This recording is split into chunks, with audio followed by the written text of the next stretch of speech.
I know.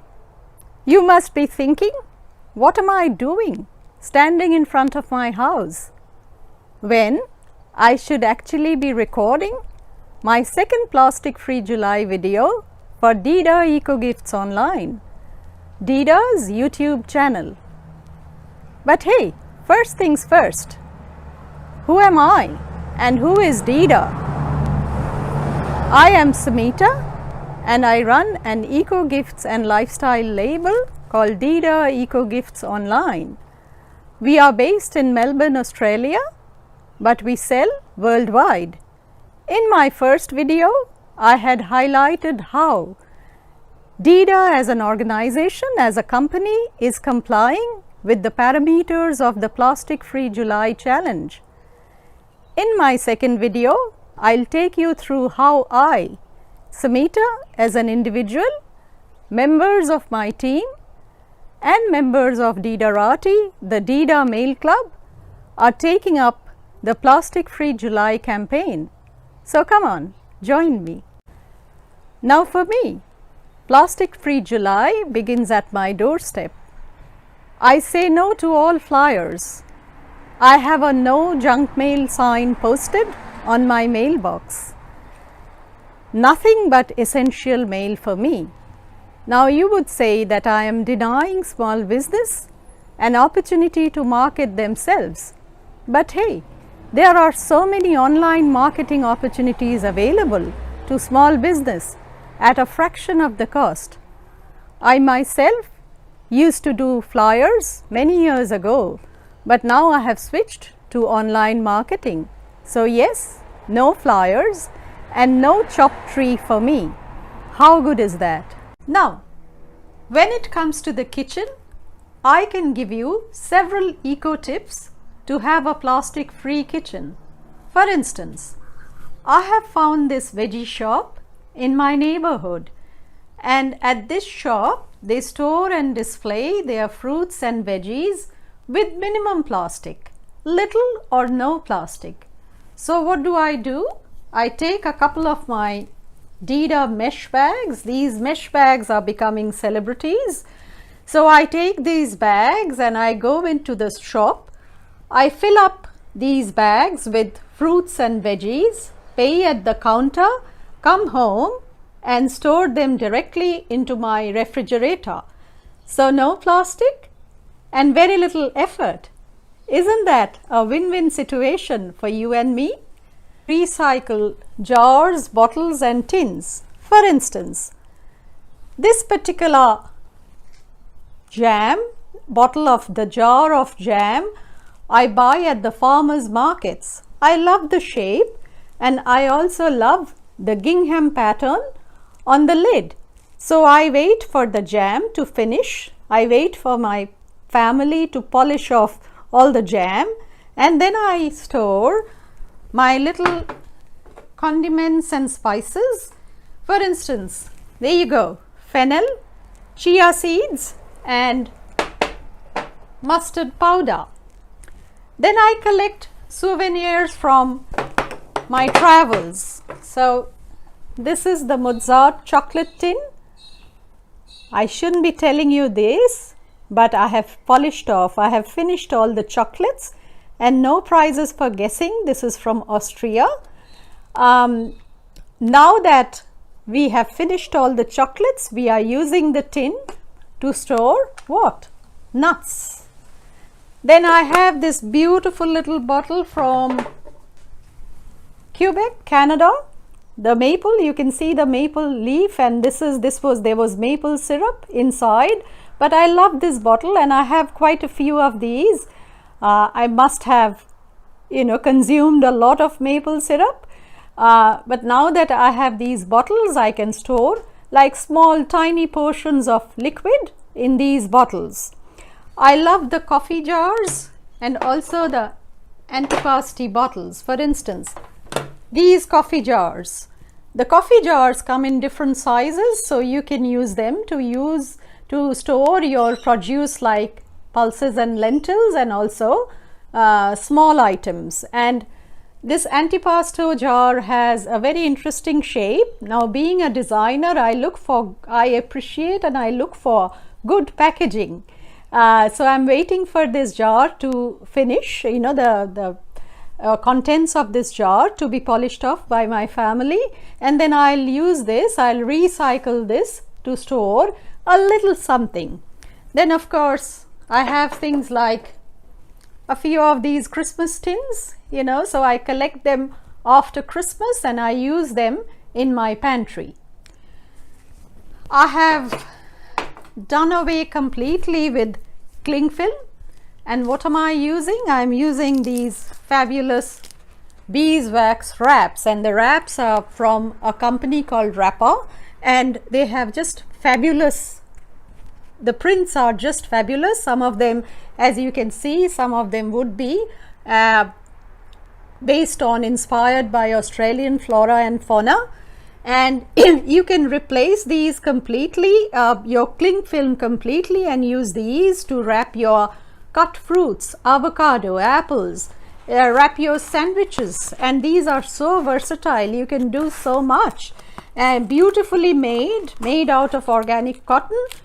These would last you for over a year, and all you need to do is to give it a wipe with warm soap and water and they are good to be reused. So say no to cling film, you don't need it anymore. Now when it comes to cleaning, you don't have to spend money on fancy cleaning products.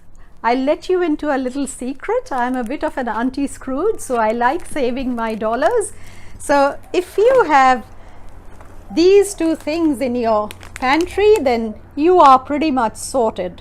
The first one on my left is vinegar, and the second one on my right is baking soda.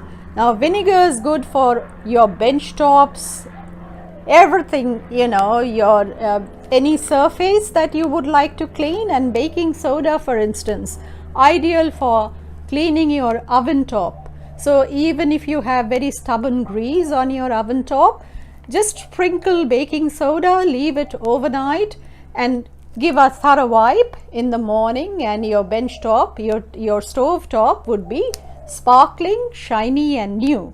How good is that? And then of course, if you are still buying newspaper, and if you're not buying newspaper, if you have any printed paper, anything with printing ink on it, that's a wonderful substitute for glass cleaner. You can, you know, clean your windows, you can clean your shower. So all you need is a little bit of vinegar and old newspaper.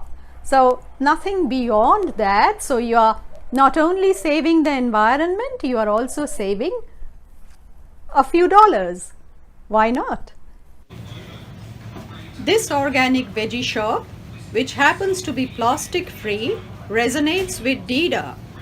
We have decided we will be visiting this veggie shop in future more often. It's called Four Cousins, and it's in Parkdale, Melbourne, Australia. From the kitchen to the garden.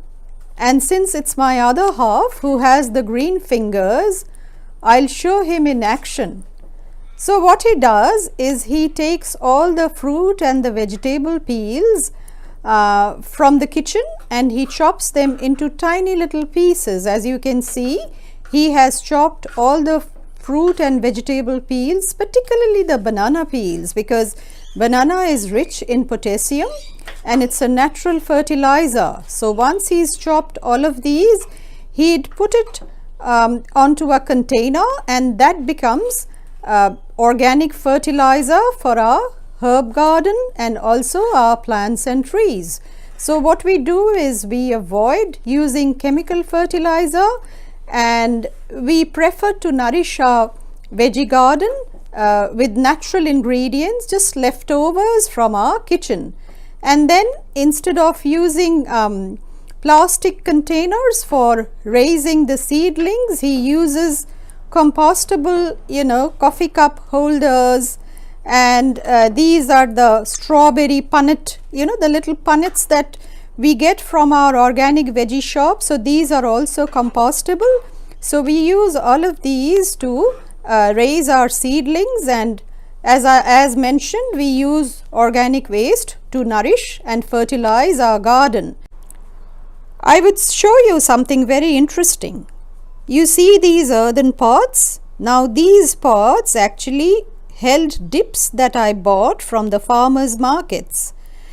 And what looks like a plant stand was originally a tea light candle holder. Now I had a fire incident in my house, specifically a barbecue incident, and ever since I have become very scared of open flame. So I decided to have nothing to do with tea light candle holders. But instead of just discarding the tea light candle holder, just chucking it in the bin, I decided to reuse it in a different manner. I decided to make it a plant holder, and I would be using 5 of these earthen pots, and I would be raising a mini herb garden for my kitchen window sill. That way I would be able to pluck fresh herbs and add it to my whatever dish I am preparing for the day. Just think about it, how delicious and how fragrant would that be? So I am just waiting for winter to get over, and come spring, and you would see little herbs sprouting in my mini veggie garden. I would show you the results maybe a few months later. Plastic bottles replaced with bar soaps. As a green entrepreneur, I have to ensure that my business is eco-compliant. Now you see our printing buddies here, the 2 printers. We use these very sparingly, only when we have to print our labels. And even when we are printing our labels, we print them in bulk. For instance, if we are sending out, say, 15 parcels in a day, we would print all the labels all at once. So we optimize the use of ink and also the use of paper. Other than labels, all of Deidaa's files are stored on cloud or on hard drives one way or another, but not on paper. So we ensure that we minimize the use of the printer and also of paper. The other thing we do is wherever possible, we would do double-sided printing. This way, we are mindful of our carbon emissions at Deidaa. At Deidaa, we recycle our mailers, especially the ones with bubble wraps. Why the bubble wrap mailers? Because as we all know, bubble wrap is plastic. But with certain products or certain parcels, for instance, the international ones, we have to use bubble wrap to be able to ensure that the product reaches our clients safely. And especially now that international parcels are taking over a month, we have to be extra careful. But that is why we reuse bubble wrap or bubble wrap mailers at Deidaa.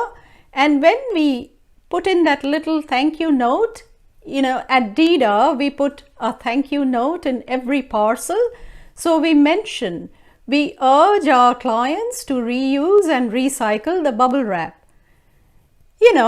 We cannot make it compulsory, but most of our clients, in fact all of them, are equally committed to sustainability. So I am pretty sure they must be reusing and recycling the bubble wrap. The bubble wrap mailers, without fail, we would recycle. There's something else we do at Deidaa, and it's not something I have been doing just as an entrepreneur. I have been doing this since my childhood. Now, we always have a stash of rough sheets. Now, what are these rough sheets? So, for instance, maybe we have misprinted on paper, or maybe we have written on one side of the paper or printed on one side of the paper. So, we collect all of those sheets and put together a stash of rough paper, and rough sheet. And what do we do with that stash of rough paper? Exactly as it says.